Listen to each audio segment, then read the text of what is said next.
that I was curious about. Yeah. He wrote about the Pergamon, Pergamon. Jamie, can you look that up? The Pergamon. What I mean, there's the Pergamon. What? There's a city in Turkey called Pergamon. This, Chris, the seat. It's related to somehow. It's related to Nuremberg. Pergamon, Nuremberg. Yeah, the Nuremberg was built as a replica. Well, it says from ancient Pergamon to modern Berlin. So, and we'll get into Nuremberg now. So if you, yeah, because this is related to Nuremberg. The Pergamon altar. Oh, interesting. Why did Hitler's architect? There you go. So his architect Albert Speer. So it says, why did Hitler's architect copy it? And what was its true meaning and purpose? Berlin's Museum Island is for those who love the past, but the past can be a dangerous thing in the hands of those who use it in the causes of evil. This is from museumsecrets.tv. And that is especially true of ancient artifact that was unearthed in 1865 by a German archaeologist in the ruins of an ancient Greek city called Pergamon. It is known as the Pergamon altar. The altar was moved to Berlin into a building constructed especially for it. It fills a hall 6 stories high with the area of a football field. We're going to look at it. Today, to climb its stairs and look down at people far below gives one a feeling of power. In about 1930, a Nazi climbed the stairs, looked down, and got the same feeling. His name was Albert Speer. He was in charge of the architecture in the Third Reich. Without knowing the original meaning and purpose of the altar, he adapted it to a new Nazi monument that would aid Hitler's rise to absolute power. What was this Nazi monument? And what was the Pergamon's altar true meaning and purpose? All is revealed in the museum secrets inside Berlin Island's museums. Yeah, so let's see this Pergamon altar. Yeah. Dude, we got to do a whole series on the Nuremberg. Whatever available information there is about what they were looking for. This occult archaeological branch of the Nazi Party. Yeah. The Nuremberg. They talked about it in that little video. So here you go. This is the thing that yeah, okay. So this is what Speer built in Nuremberg. The ancient Pergamon altar as a model for the grandstand in the former Nazi rally grounds. So this is the Pergamon altar, the actual thing in Greece.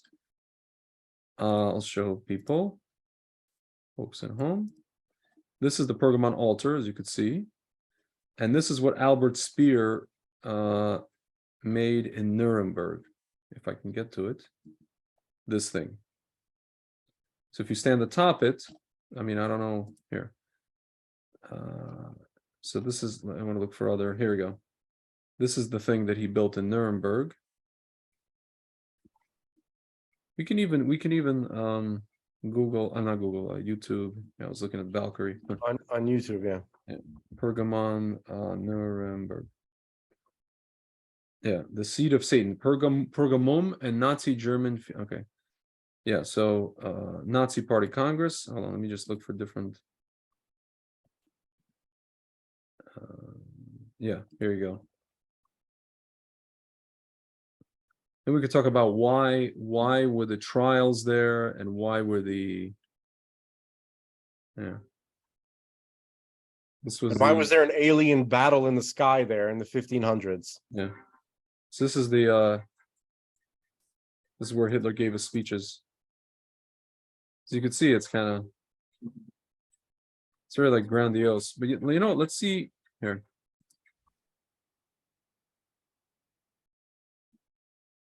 Here. Nuremberg rally. Here. Check this out. This is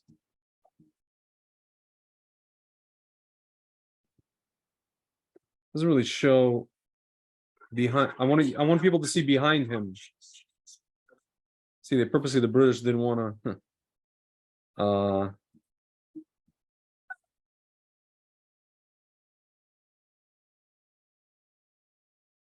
I want to like show a thing where you see like Hitler standing and behind him is, there you go. And he could see the crowd. See, this is like a rally in Nuremberg. This is just like military parade. Hold on. Let's read the Germans. history of Nuremberg. I'm gonna just like Good, Wikipedia. good, yeah. It's a good place to start. Chilling footer. They always had their rallies there. It's amazing. They had like repeated there. This is 1937. Hang on.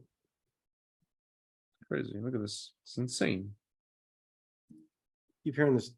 Nuremberg. Okay. Nuremberg is the second history. I'm gonna start with history. Okay, so the first documentary mention of the city was in the year 1050. It mentions Nuremberg as the location of an imperial castle between the East Franks and the Bavarian March of Nordgau. I have no idea. The Margraviate of the Nordgau of Bavarian Nordgau was a medieval administrative unit on the frontier of the German Duchy of Bavaria. It comprised the region north of the Danube and Regensburg, roughly covered by the modern Upper Palatine stretching. Okay, so Nuremberg it was location of an imperial castle between East Franks and the Bavarian. From 1050 to 1572, the city expanded and rose dramatically in importance due to its location on key trade routes.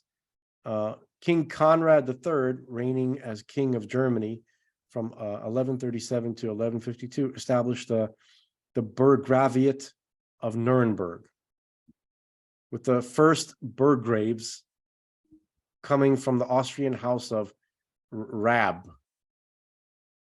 Rabs an der Thaya is a municipality with three. With the extinction of their male line around 1189, the last Rabs, that's Raabs, the last Rabs counts son-in-law Frederick I from the house of Hohenzollern, inherited the Burggraviate. Germans henceforth are no longer allowed to name stuff, period. Okay, that happened in 1193.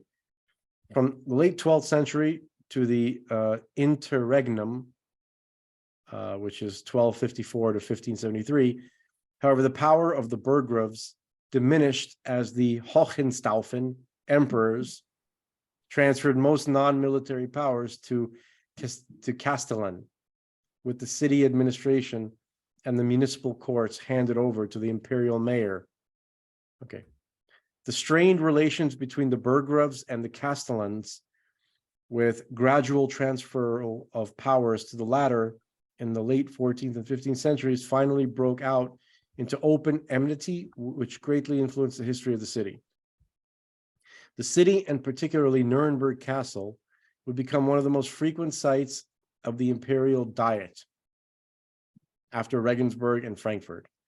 The diets of Nuremberg, the diets, also called the imperial diets of Nuremberg, took place at different. I don't know what any of this stuff is. I don't know. Is that the name of a family? Is that the name of a restaurant that they, whatever? The diets of Nuremberg from 1211 to 1543. The diets. Okay, whatever. It's literally spelled exactly like diets. Hold on. Diets. The deets of let me get your deets. It's called the Imperial Diets of Nuremberg. Took place different times between Middle Age and 17th. Imperial Diet was the deliberative body of the Holy Roman Empire. It means Dieta Imperii or Comitium Imperiale. Reichstag was the deliberative body of the Holy Roman Empire. It was not a legislative body in the contemporary sense. Its members envisioned it more like a central forum where it was more important to negotiate than to decide. Okay. The Diet is a permanent, regularized institution evolved from the Hoftej, court assemblies of the Middle Ages. Sounds like something World Economic Forum. It does. After the first Nuremberg Diet elected Frederick II as emperor. Okay, so because many of the diets of Nuremberg, the city became an important routine place of the administration of the empire during this time and a somewhat unofficial capital of the empire. Okay. In 1219, Emperor Frederick II granted the Groben Freiheit, the Great Letter of Freedom, including town rights, imperial immediacy, the privilege to mint coins, and an independent customs policy, almost wholly removing the city from the purview of the burgraves. Nuremberg soon became, with Augsburg, one of the two great trade centers on the route from Italy to Northern Europe. Okay. In 1298, the Jews of the town were falsely accused of having desecrated the host. I don't know what that means. I.e. A form of sacrilege of Christian denominations and follow the doctrine of the real presence of Christos in the Eucharist. One second. Should I lost? Oh, here. It involves the mistreatment or malicious use of consecrated host, the bread used in the Eucharist. Okay. So basically, they desecrated some bread. Okay. That's what they were accused of falsely, apparently. And in 698, and 698 Jews were killed in one of the many Rindfleisch massacres. Behind the massacre of 1298 was also the desire to combine the northern and southern parts of the city, which were divided by the Pegnitz. Pegnitz, it's a river. Okay. The Jews of the German land suffered many massacres during the plague pandemic of the mid-14th century. In 1349, Jews suffered a pogrom. They were burned at the stake or expelled, and a marketplace was built over the former Jewish quarter. The plague returned to the city in 1405, 1435, 1437, 1482, 1494, 1520, and 1534. The largest growth of Nuremberg occurred in the 14th century. Charles IV's Golden Bull of 1356, naming Nuremberg as a city where newly elected kings of Germany must hold their first imperial diet, made Nuremberg one of the three most important cities of the empire. Charles was the patron of the Früherkirche. It's a church. Built between 1352 and 1362. The architect was likely Peter Parler, where the imperial court worshipped during its stay in Nuremberg. The royal and imperial connection grew stronger in 1423 when the Holy Roman Emperor Sigismund of Luxembourg granted the imperial regalia to be kept permanently in Nuremberg, where they remained until 1796, when the advance of French troops required their removal to Regensburg and thence to Vienna. In 1349, the members of the guilds unsuccessfully rebelled against the patricians in the handwork craftsman uprising, okay?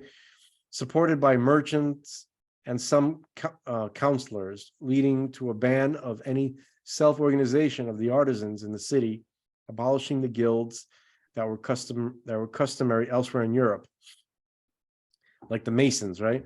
The unions were then dissolved, and the oligarchs remained in power while Nuremberg was a free city until the early 19th century. Charles IV conferred upon the city the right to conclude alliances independently, thereby placing it upon a politically equal footing with the princes of the empire. This is a title attributed to hereditary ruler, nobleman, or whatever, somebody recognized as a Holy Roman Emperor. Frequent fights took place with the burgraves without, however, inflicting lasting damage upon the city.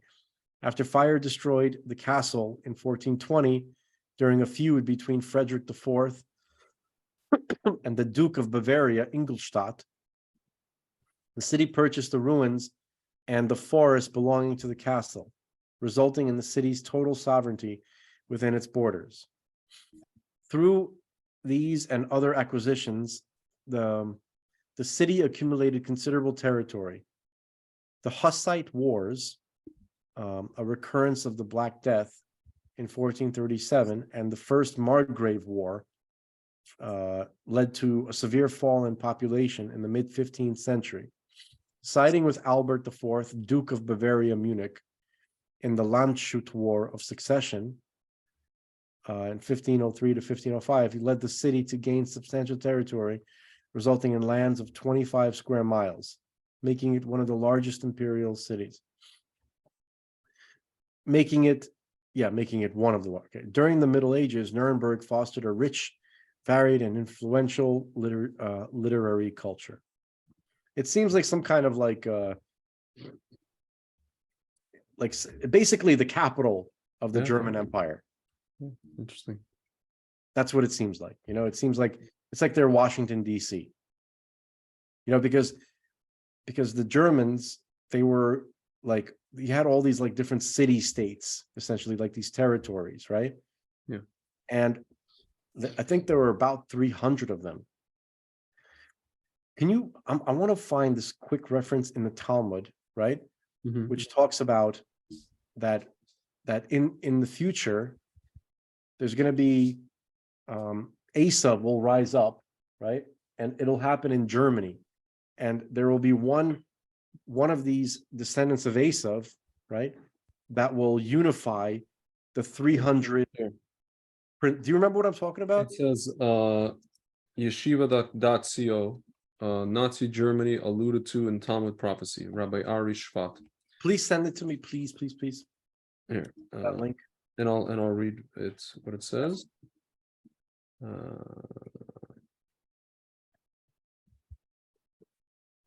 In the Talmud, Germany is called Germania. Yeah. So, question. This is a question. I've heard on several occasions that the Holocaust was predicted in the Talmud in Megillah 6b, tractate Megillah 6b. These claims seem to have emerged post-Holocaust, however. So my question is, prior to the Holocaust, what was the traditional understanding of the commentaries regarding the passage in Megillah 6b? Can you cite some sources? So the answer: our sages teach us in several places that preceding the redemption may very well befall us national calamities. For example, the parable of Midrash Tehillim 20, when you see the cemetery, know that the state is soon to come. You are referring to the Talmud in Megillah 6b, which warns us specifically of Germania. That's what Rabbi Kessin mentioned this. Of Europe, on the verse Tehillim 140, 9, O Lord, do not grant desires of the wicked, do not let his thoughts succeed, for they are constantly arrogant. On which the Talmud explains, Lord of the universe, don't allow Esav Esav the evil his desire. This refers to Germania of Edom, terminally commonly used for Christian Europe, for if they go out, they will destroy the entire world. And then continues to say that they unite 300 colonies, which is what comprised the Third Reich. Rabbi Yaakov Emden, in his notes there, found in the back of the classic edition of the Talmud, edits the obvious correction that it should read Germania, Hebrew for Germany. Yaakov Emden said this. I've seen this amendment also in the name of the Vilna Gaon from about the same period, about 200 years before the Holocaust. Although the older manuscripts of the Talmud also read Germania, it should be noted that there was no nation named. Germania, only Germania, literally fertile land, whose name was already in use at the time of the writing of the Talmud. So the correction of the aforementioned rabbis is logical and obvious, as confirmed in the footnotes of the Dikdukei Sofrim on the ancient manuscripts, who stress that it's referring to Germany. So I want to actually look at where is the source? It was Megillah 6b. Let's look at Megillah 6b. What do you say? Safari. There we go. Okay. So basically it gets it. Here we go. Okay. Perfect. It landed right there. Germania of Edom. I'm reading Shel Edom, i.e. Germany, which is near the land of Edom, i.e. Rome, as if the Germans would go forth, they would destroy the entire world. And Rabbi Chama Bar Hanina said, there are 300 young princes with crowns tied to their heads in the Germania of Edom.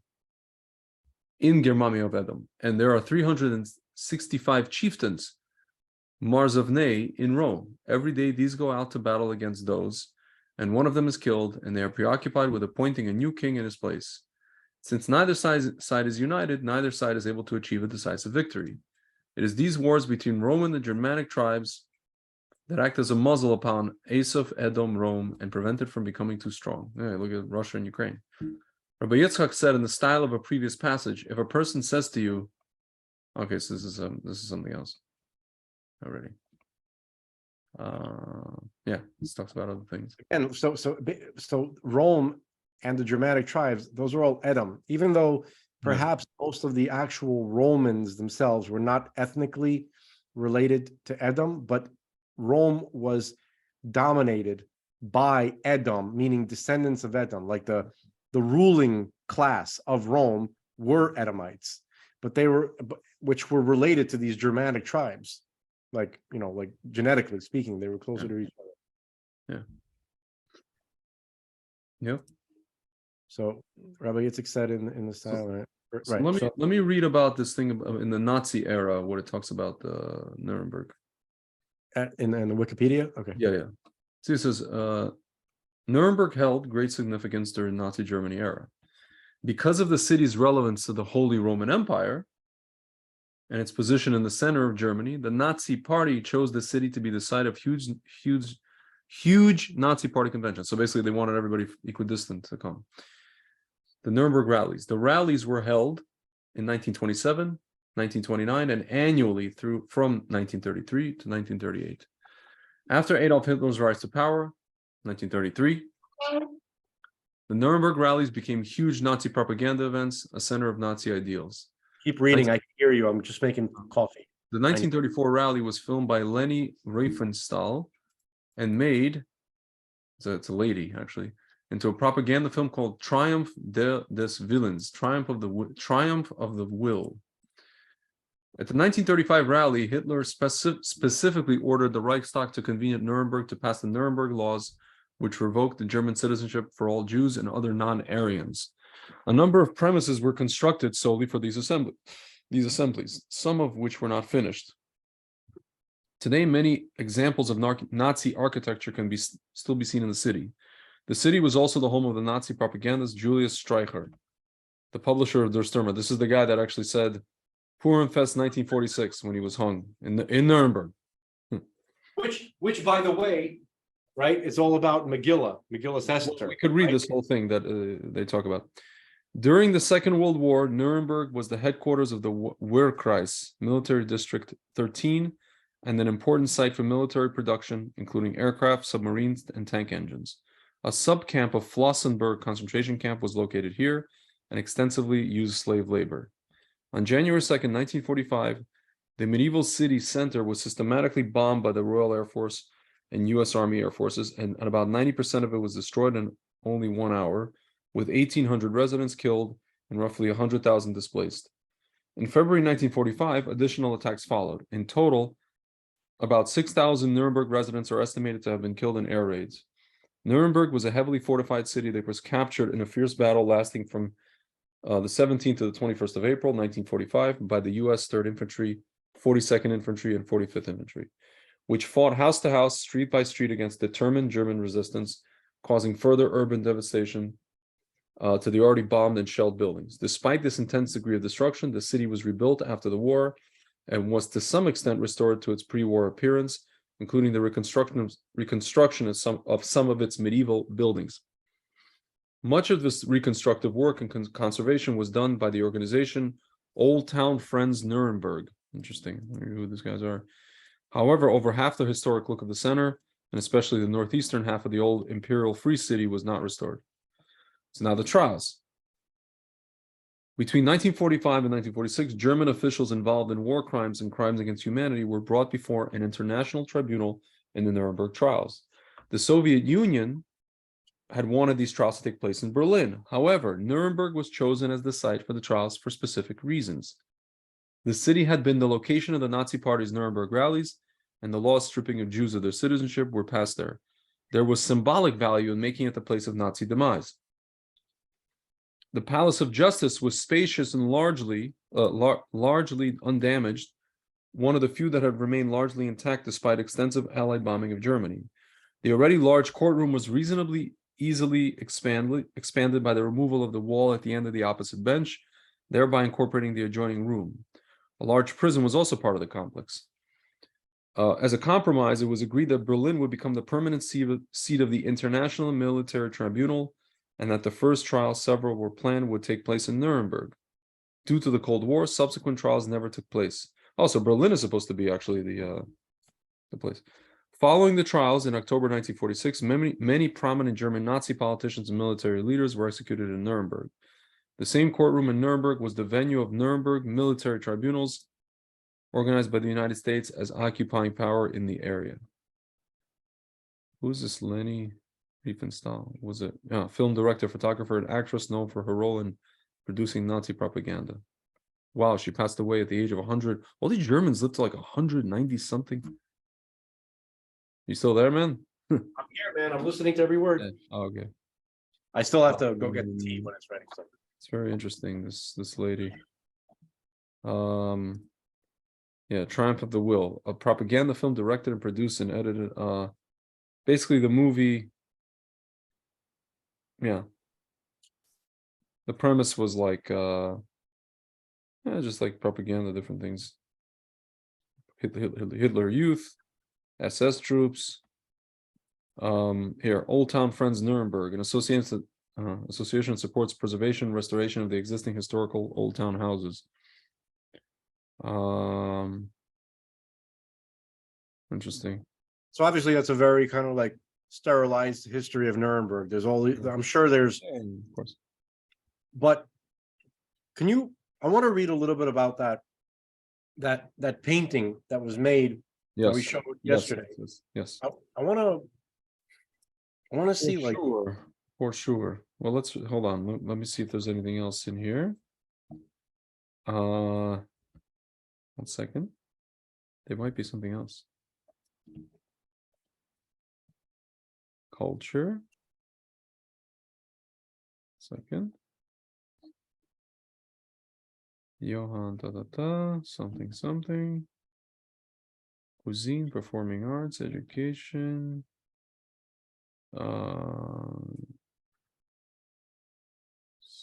Contemporary art. Nazi Party rally grounds here. So basically you have, this is all Nuremberg here. You have the different places. Okay, let's read about these buildings in Nuremberg that they had, the Nazis had. Okay. From 1906 onwards, it's called the Luitpold Arena. A park named Luitpoldhain, Luitpold Grove, named after Luitpold, Prince Regent of Bavaria, existed here. During the Weimar Republic, 1919 to 1933, Ehrenhalle, Hall of Honor, was built in the park. In 1933, Hitler replaced the park with a strictly structured deployment area, the so-called Luitpold Arena, with an area of 84,000 square meters. During the party rallies, deployments of the SA and SS with up to 150,000 people took place in this area. The central relic here was the Blutfahne, the blood flag. Oh, that's their thing. Which was allegedly carried by the beer hall putsch rebels and was soaked with the blood of one of them. At the Blutfahne Weiche blood flag consecration, new Standarten flags of SA and SS units were consecrated by touching their guidons with the Blutfahne. After 1945, the city of Nuremberg redesigned the area into a park again. All buildings from the NS era were demolished. Only the half round of terraces of the main grandstand is recognizable. The Ehrenhalle was built by the city of Nuremberg according to the plan of German architect Fritz Meyer. It was inaugurated in 1930 before the Hitler era during the Weimar Republic. It is an arcaded hall with an adjacent cobbled stone terrace with 2 rows of pedestals for fire bowls. All 14 pylons remain virtually intact and have not been ignited since the final Nazi Party rally in September 1938. Originally, the hall was to be a memorial site for the 9,855 soldiers from Nuremberg who had fallen in World War I. During the Party Congress of 1929, the then unfinished Hall of Honor was used for the enactment of a cult of the dead by the National Socialists for the first time. During the Third Reich, the Nazis used the site primarily as a commemoration for the fallen soldiers of World War I, a commemoration for 16 dead of the Hitler Putsch, the so-called martyrs of the NS movement, Beer Hall Putsch, on November 9, 1923 in Munich. Hitler, accompanied by the SS leader Heinrich Himmler and SA leader Victor Lutzi, strode through the arena over the 240 meters long granite path from the main grandstand to the terrace of the Ehrenhalle and showed the Nazi salute there. The ritual was the climax of the celebration. Ehren Tribune, Tribune of Honor. Opposite the Ehrenhalle, the crescent-shaped Ehren Tribune, literally Tribune of Honor or main grandstand, which measured 150 meters long with 6 meters gold eagles on each end, was built. The structure, built by architect Albert Speer, could seat 500 dignitaries and represented the first permanent structure built by the Nazis in Nuremberg. The Ehrenhalle and the Ehren Tribune were connected by a wide granite path. The Ehren Tribune was blown up in 1959-1960. Luitpold Hall, had an outline of 150 by 50, featured 76 loudspeakers, 42 spotlights, the largest pipe organ in Germany, and could sit 16,000 people. Dating back to the Bavarian Exposition, the former machine hall was renovated and first used by the Nazis for the Party Congress of 1934. Its monumental neoclassic facade featured a shell limestone facing with 3 enormous entrance portals. It was in this building during the Party Congress of 1935 that the Nuremberg laws were adopted, which deprived German Jews and other minorities of their citizenship. The structure was severely damaged by Allied bombs in early 1945 and a few years later replaced by a parking lot. The granite stair. Can you explain why you're reading about the? Oh, this is just like certain aspects of this where they held the rallies. It's just interesting to see like what kind of stuff went on, because we're going to get into this whole like the occult stuff and all these things. Yeah, I'm going to take a deep dive into that shit. Yeah. So what? So that's where the answers are. That's where the answers are. For sure. So 1 second. I just want to find something. There you go. Zeppelin Field is located east of the Great Road. It consists of a large grandstand with a width of 360 meters and a smaller stand. It was one of Albert Speer's first works for the Nazi Party and was based upon the Pergamon altar. Its square piers are inspired by the work of Franco-American architect Paul-Philippe Cret. The grandstand is famous as the building that had the swastika blown from atop in 1945 after Germany's fall. Oh yeah, they blew up this thing. Can we read about the Pergamon and why that was the original one? Like in World War II, yeah. The Zeppelin Field, or Zeppelin Weiss, refers to the fact that in August 1909, Ferdinand Graf von Zeppelin landed with one of his airships, LZ-6, in this location. That's it. 1 second. 1 second. Oh, here we go. This is something interesting. 1 second. Marsfeld, literally March Field, relating to the Roman god of war Mars, was to be a representation and parade ground for the Wehrmacht. It was located at the southern end of the Grosse Strasse, Great Road. Its dimensions were 955 by 610, or bigger than 80 football fields. The name of the huge deployment area was supposed to recall the recovery of military sovereignty of the German Reich in March 1935. Mars is the German name for the month March. As in English, the name derives for the Roman warrior god Mars. The name Marsfeld thus also alludes to the Campus Martius in Rome. That's like a large, giant thing. In the Champ de Mars in Paris, take their name from the Roman landmark as well. This is talking about here we go. That's when they launched their biological offensive against the United States. March. Listen to this. The construction, never completed, began in 1938 with plans calling for the 24 granite towers, each about 40 meters in height. Only 11 were ever completed and were demolished in 1966. Tribunes for about 160,000 people were planned around the field. On the central grandstand, a group of colossal statues was planned, a goddess of victory and warriors. Today, the site is occupied by residential district Langwasser, which also extends to the south into the area previously used for tent cities during the party rallies. Crazy, crazy stuff that he designed, this Spear guy. So let's read about the Pergamon. What? Before I forget, this is an idea I wanted to throw at you to see. You know, you know that documentary Secrets in Plain Sight? Secrets in Plain Sight with Scott Onstad, where he was talking about how like the sacred geometry of all of these structures built by people, you know, like all over European cities, like the cathedrals, and you know their distances apart from each other. They're always like using these sacred geometry. You know what I'm talking about, or you're reading something? As I'm, No. Yeah. do you remember what I'm talking about? Like Well, I mean, we saw something about. the documentary. It's like Yeah. So I was thinking like we could play like a little section of it per episode, just to kind of like show the folks at home and maybe like kind of like discuss it.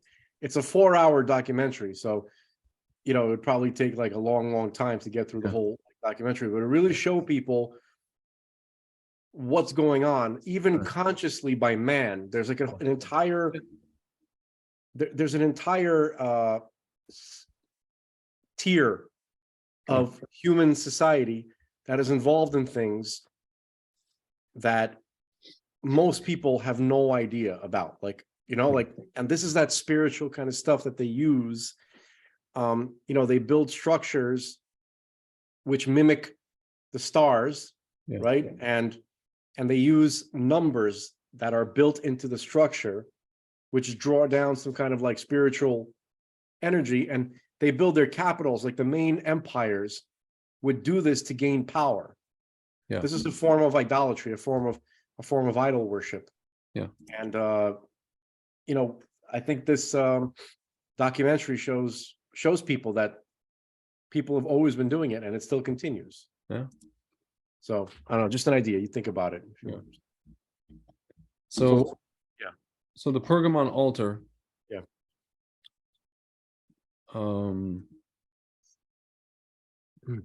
This is a big ass entry, but we'll read some of the relevant things. The Pergamon altar was a monumental construction built during the reign of ancient Greek King Eumenes II in the first half of the 2nd century BC on one of the terraces of the Acropolis of Pergamon in Asia Minor, which I guess now is Turkey. The base was decorated with a frieze, wide central section of part of an entablature, and maybe a plane in the Ionic or Doric order, or decorated with bas reliefs. I don't know that. In high relief, showing the battle between the giants and the Olympian gods, known as the Gigantomachy. Gigantomachy is like the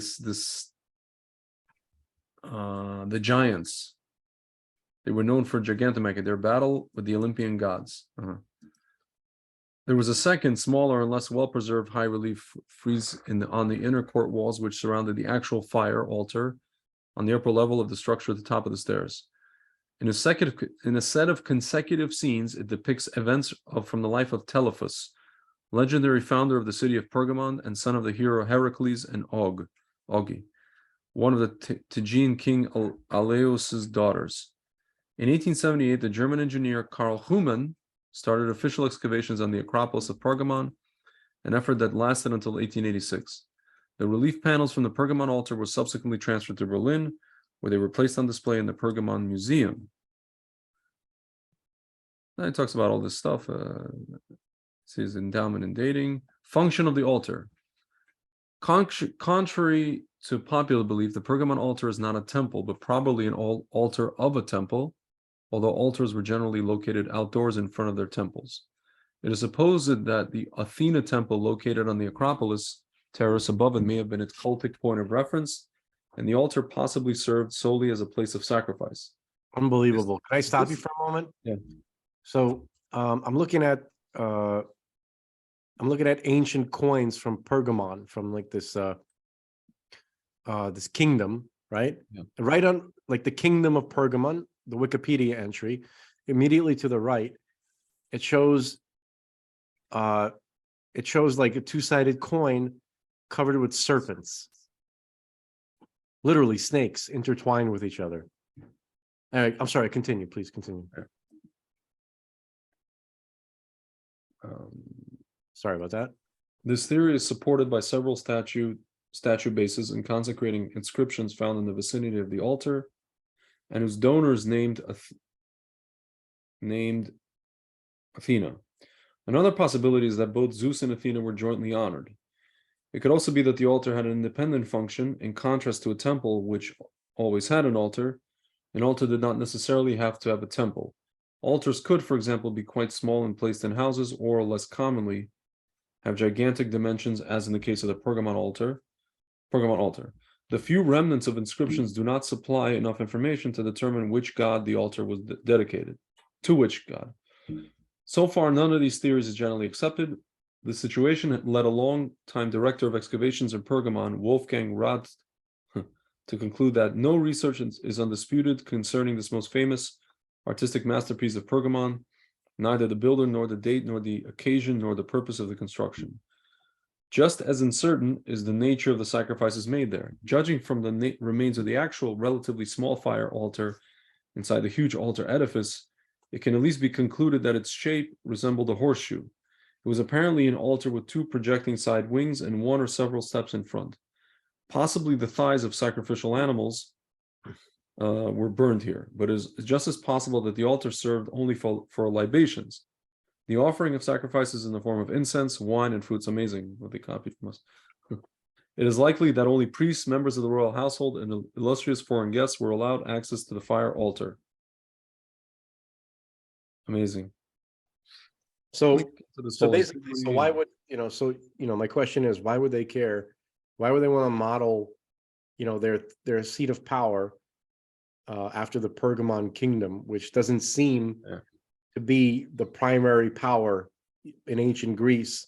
Like, it seemed to be subservient to the Seleucid Greeks, which were the ones that we fought during Hanukkah, because this kingdom existed like during Hanukkah, like it. So I think that it has something to do with Greece being, a big inspiration for the Greek civilizations, for the Greek city-states, was Atlantis. Yeah. Okay. But they believe they received the idea of Atlantis through Egypt. Yeah. Right? Because I'm just trying to kind of connect the dots. It's not really that hard, but I just wanted to see, okay, so we have Plato, or I'm going to quickly just Wikipedia Atlantis. Second. Okay, Atlantis. Plato's dialogues. 1 second. Atlantis is a fictional island mentioned in an allegory, so they say, on the hubris of nations. Meaning of the hubris means the insolence, right, of nations, right? The Amalek nature of nations. Yeah. In Plato's work, Timaeus and Critias, wherein it represents the antagonist naval power that besieges ancient Athens, which is the pseudo-historic embodiment of Plato's ideal state in the Republic, in Plato's Republic. In the story, Athens repels the Atlantean attack unlike any other nation of the known world, supposedly bearing witness to the superiority of Plato's concept of a state. The story concludes with Atlantis falling out of favor with the deities and submerging into the Atlantic Ocean. Okay, so that's how he used it, but where did he get the idea of Atlantis? Despite its minor importance in Plato's work, the Atlantis story has had considerable impact on literature. The allegorical aspects of Atlantis was taken up in utopian works of several Renaissance writers, such as Francis Bacon's New Atlantis, I got to read that, and Thomas More's Utopia. On the other hand, 19th century amateur scholars misinterpreted Plato's narrative as a historical tradition. Now, obviously, this is for the folks who don't, this is a Wikipedia entry, okay? So take that with a grain of salt. Okay. Most famously, Ignatius L. Donnelly in his, hold on. Ignatius was an American congressman, populist writer, and it described as a fringe scientist. Because Wikipedia is saying he's a fringe scientist, I'm going to look into his work.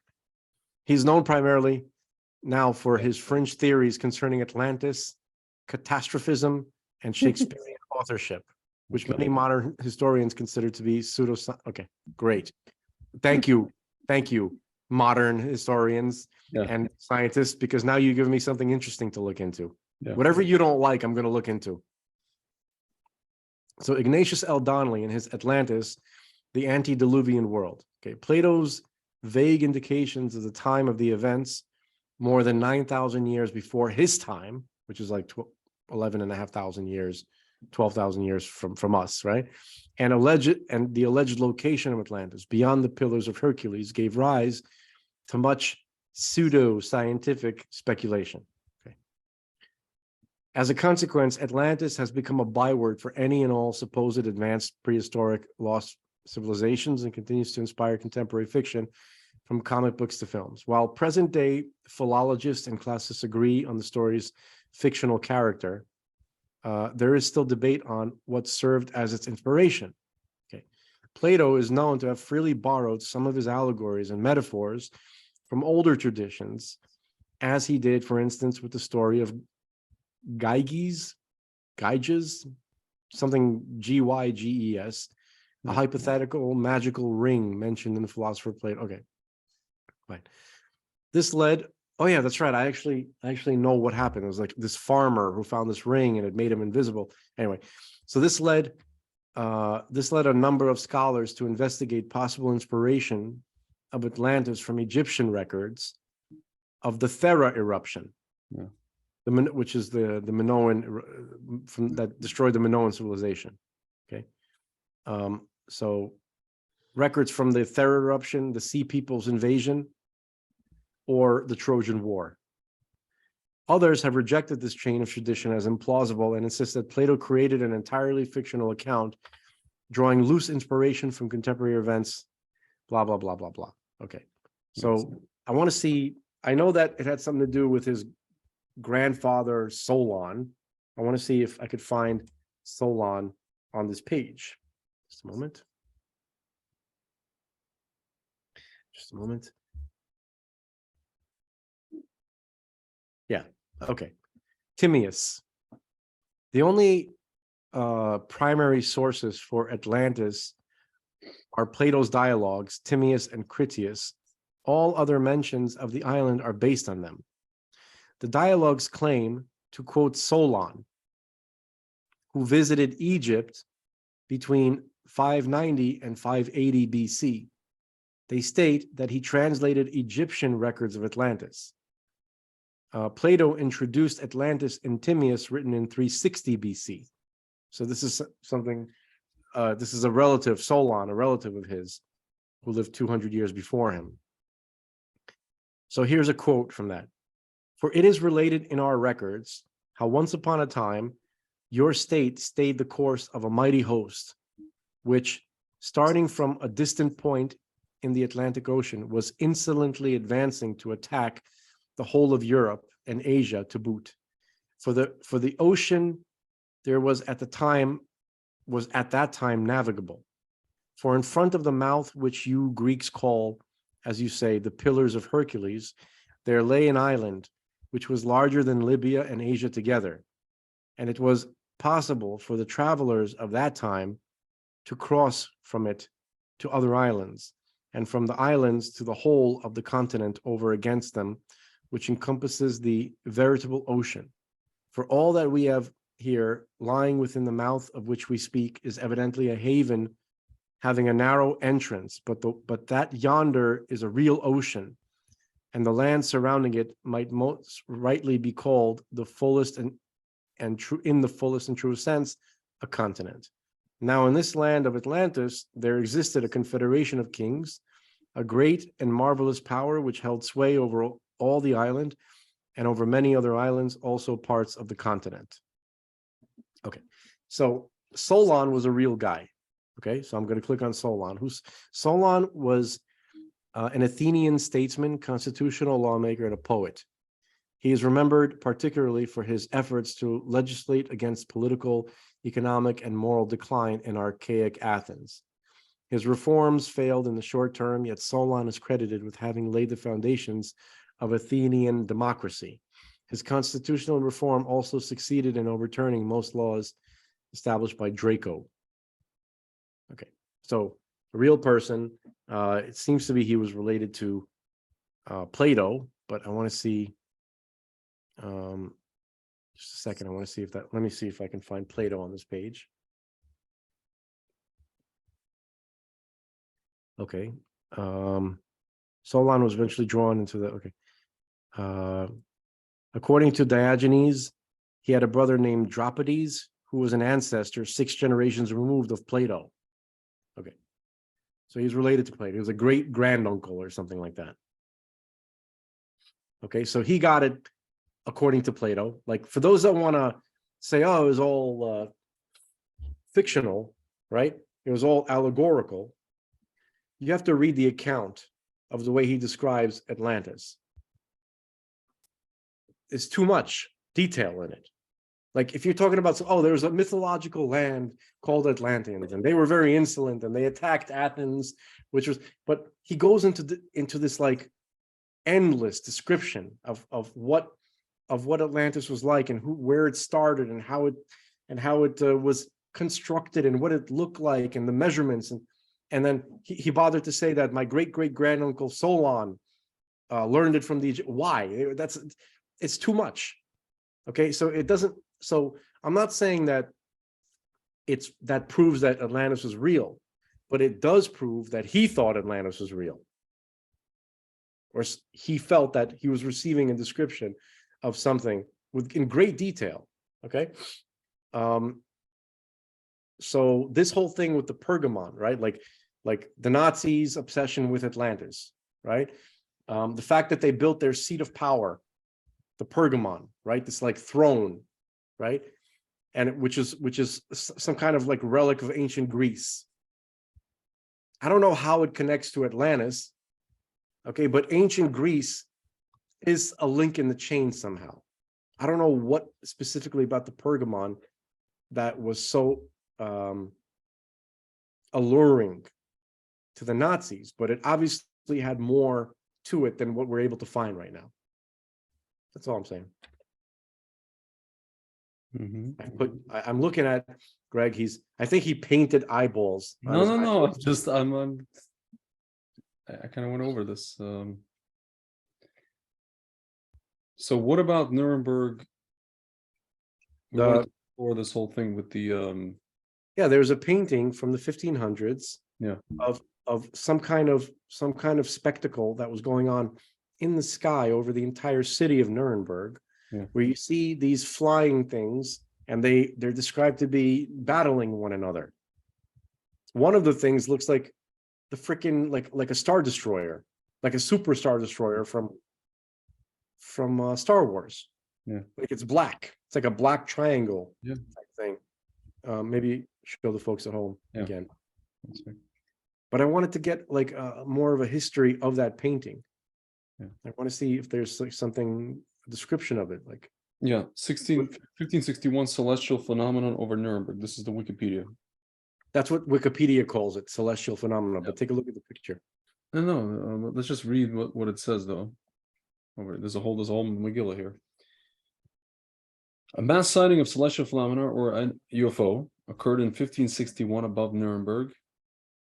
This view is mostly dismissed by skeptics, some referencing Carl Jung's mid-20th century writings about the subject, while others find that the phenomenon is likely to be a sundog. What the hell does that even mean? Sundog. A sundog is a mock sun, also called a parhelion in meteorology, is an atmospheric optical phenomenon that consists of a bright spot on one or both sides of the sun. Okay. Horse crap based on this painting, but okay. A broadsheet news article printed in April 1561 describes a mass sighting of celestial phenomena. The broadsheet, illustrated with a woodcut engraving and text by Hans Glaser, who was a painter and wood block cutter, measured 26.2 centimeters by 38 centimeters. The document is archived in the prints and drawings collection of the Zentralbibliothek Zurich in Zurich, Switzerland. Interesting. According to the broadsheet, around dawn, April 14, 1561, many men and women of Nuremberg saw what the broadsheet describes as an aerial battle out of the sun, followed by the appearance of a large black triangular object and exhausted combatant spheres falling to the earth in clouds of smoke. Stop with the nonsense, okay? It's a sundog. It's not a big. Yeah. They shouldn't believe their lying eyes. The broadsheet claims that witnesses observed hundreds of spheres, cylinders. The people back then lie? They didn't. Regular people. Spheres, cylinders, and other odd-shaped objects that move erratically overhead. The woodcut illustration depicts objects of various shapes, including crosses, with or without spheres of the arms, small spheres, two large crescents, a black spear, and cylindrical objects from which several small spheres emerge and darted around the sky at dawn. The text of the broadsheet has been translated by Ilse von Jacobi as follows. In the morning of April 14, 1561, at daybreak, between 4 and 5 a.m., a dreadful apparition occurred on the sun, and then this was seen in Nuremberg, in the city, before the gates and in the country, by many men and women. At first there appeared in the middle of the sun two blood-red semicircular arcs, just like the moon in its last quarter. And in the sun above and below and on both sides, the color was blood. There stood a round ball of partly dull, partly black ferrous color. Likewise, there stood on both sides, and as a torus, like a Torus, about the sun such blood red ones and other balls in large number, about 3 in a line and 4 in a square, and also some alone.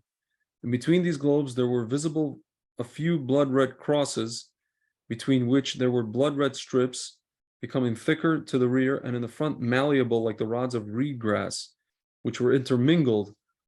Among them 2 big rods, one on the right, the other to the left, and within the small and big rods there were 3, also 4 and more globes. These all started to fight among themselves, so that the globes, which were the first in the sun, flew out to the one standing on both sides.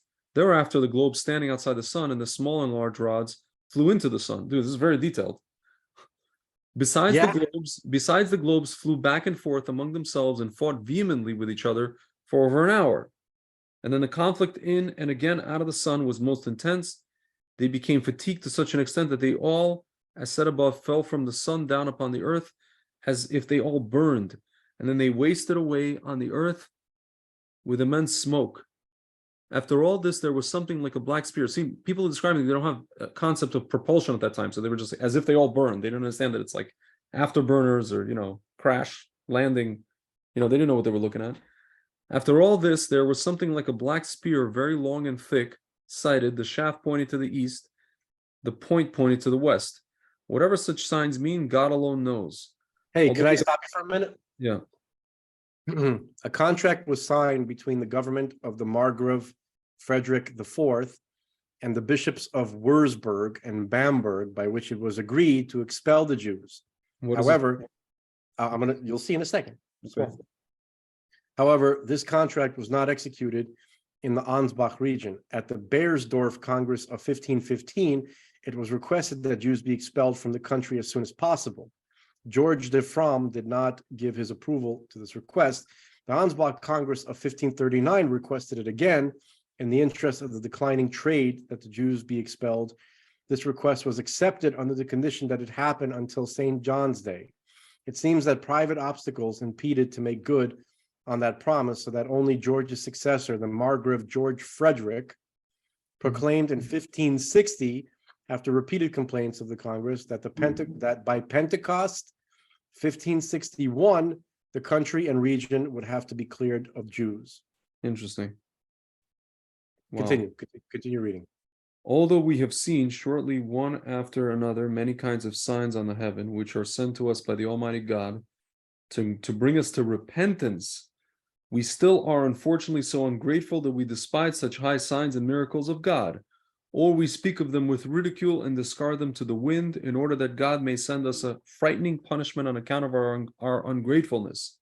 After all, the God-fearing will by no means discard these signs, but will take it to heart as a warning of their merciful Father in heaven, will mend their lives and faithfully beg God he may avert his wrath, including the well-deserved punishment on us, so that we may temporarily here and perpetually there live as his children. For it may God grant us his help.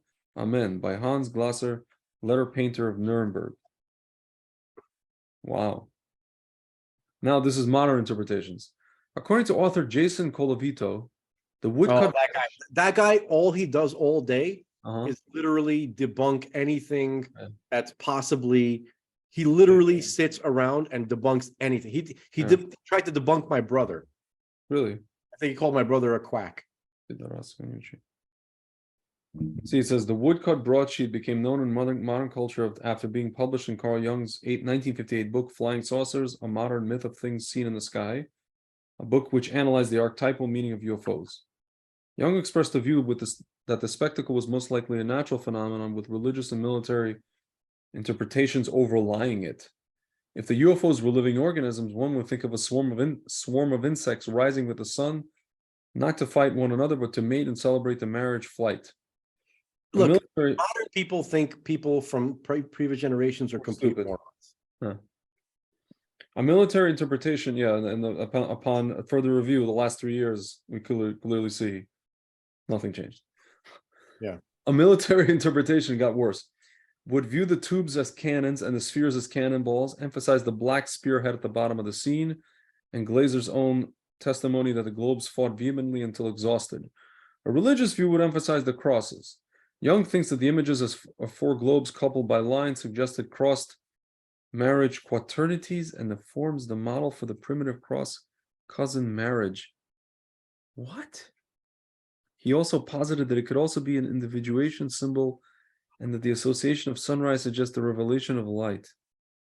On Good Friday, 1554, another siege happened, and one broadsheet publisher described mock suns that prognosticated God's will, wanted confession of sinful ways, i.e., the victims brought it on themselves. Another sky apparition followed in July of knights fighting each other with other fiery swords, thus warning a coming day of judgment. Very similar apparitions of knights fighting in the skies were frequently reported during the 30 Years' War, 1618 to 1648. Many similar broadsheets of wondrous signs exist in German and Swiss archives, and Nuremberg seems to be the focus of a number of them, presumably because of the hardships and conflicts of the ex-prosperous. Such conditions typically accentuate apocalyptic thought. Complete imbeciles. What? Yeah. I probably have a better guess as to what they were witnessing. Yeah.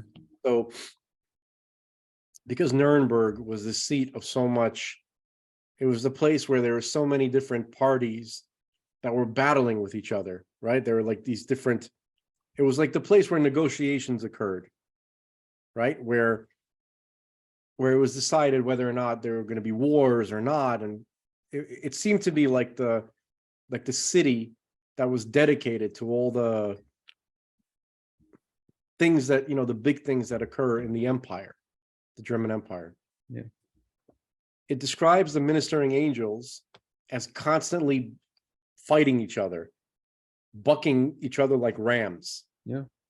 Which obviously so I think the apparition in the sky, apparition, by the way, for the folks that don't, just means something that appears. Yeah. Oh, you see something, it's an apparition. Doesn't mean it's a ghost. Okay. So what they saw in the sky was kind of a reflection, like, of what was going on. Basically, the negotiations between these political powers, these princes and these dukes and all that kind of stuff that was happening on the ground, is a reflection of what was happening above. Like, it was symbolic what they were being shown. They were being shown, and there are a lot of Jews in Nuremberg who had, obviously, were very learned in Torah, and they were aware of the ministering angels. That's for sure. Okay. It was a sign for them, essentially, those who could, with the eyes to see, of what was transpiring. Yeah.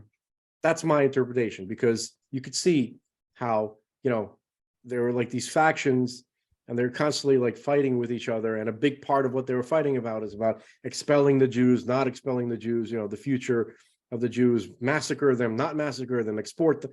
Like you see, like there's a there are always like sides that were like a little bit friendlier to the Jews, relatively speaking, because they felt that they can benefit from them economically.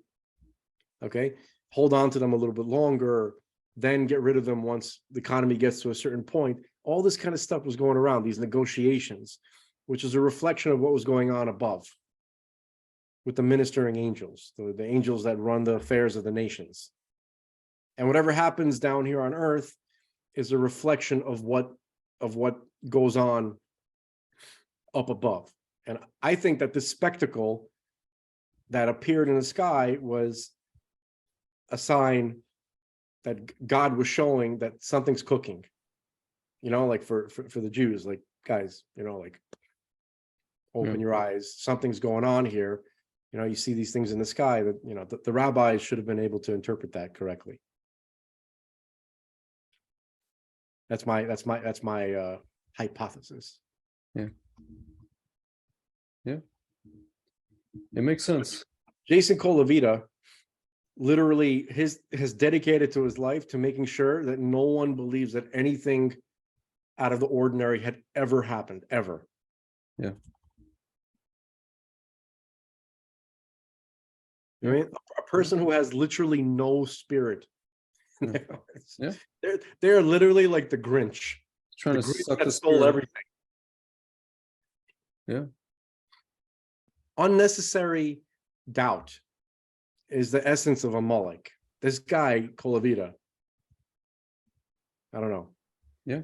It's a really big indictment to call somebody Amalek, but boy, does he dabble in the same things that Amalek did. Yeah, for sure. For sure.